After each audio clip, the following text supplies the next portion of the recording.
Hi, my name is Aakeil Murray, Instructor 3 from the Department of History, University of the West Indies, St. Augustine. And I'm here to talk about resistance and emancipation in the Eastern Caribbean.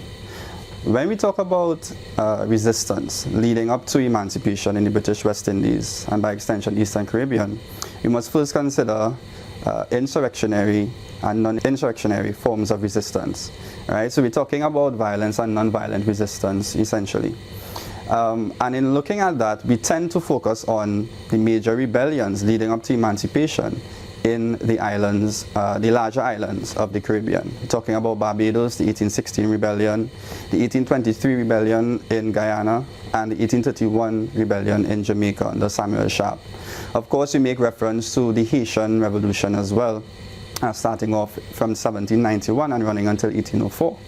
But I think more attention needs to be given to the agency of the enslaved population and free-colored population in the islands of the Eastern Caribbean, what we would generally consider the smaller islands. On the island of St. Lucia, for instance, in 1791, the enslaved population walked off of the plantations because of the ideas that were being infiltrated into the society from the French Revolution and the Haitian Revolution. In 1794, you had a mulatto woman who was a freedom fighter. Her name was Flore Bois de Gaillard. And she as well, similar to what Nanny would have did in Jamaica, right? She led troops against the British who attempted to reintroduce enslavement on the island of St. Lucia. And they were successful in doing that for some time.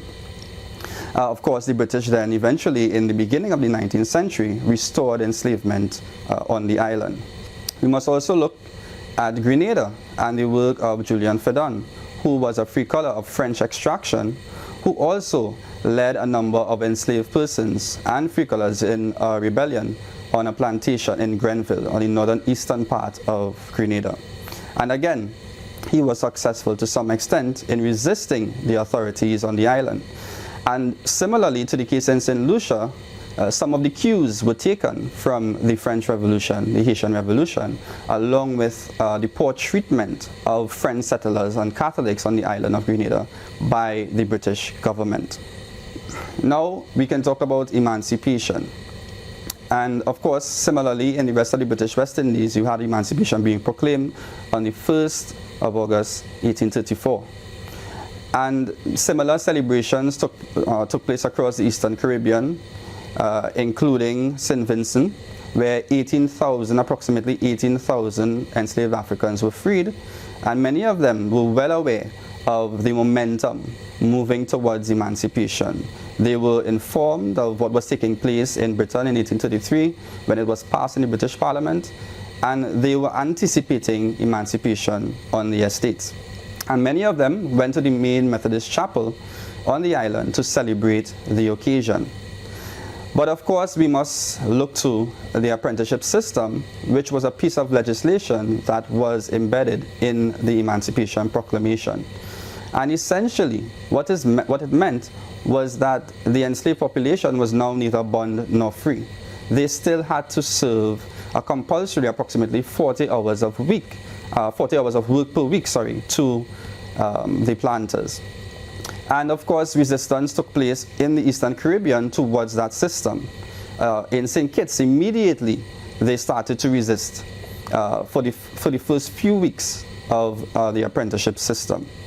So much of resistance took place in Montserrat that the system was prematurely ended in 1837, in November 1837, even though it was supposed to go up until 1840. For predial apprentices in particular, those who worked in the agricultural sector. And this pattern followed in Nevis, where the system was again prematurely brought to an end the following year in March 1834. With these patterns developing, the British government realized that they had a major issue in relation to resistance as well towards apprenticeship. So you had resistance towards slavery, and you had resistance to apprenticeship, which is a partial form of forced labor for the apprentices. And so as a result of these pressures by the enslaved population in the smaller islands, the British government decided in April of 1838 to bring an end to the apprenticeship system across the British West Indies. And this was done in August of 1838. So as we look to the efforts of the enslaved population and the free coloreds in the Eastern Caribbean, and of course on a larger scale in the British West Indies, we must appreciate the efforts of persons in the Eastern Caribbean to allow us to celebrate emancipation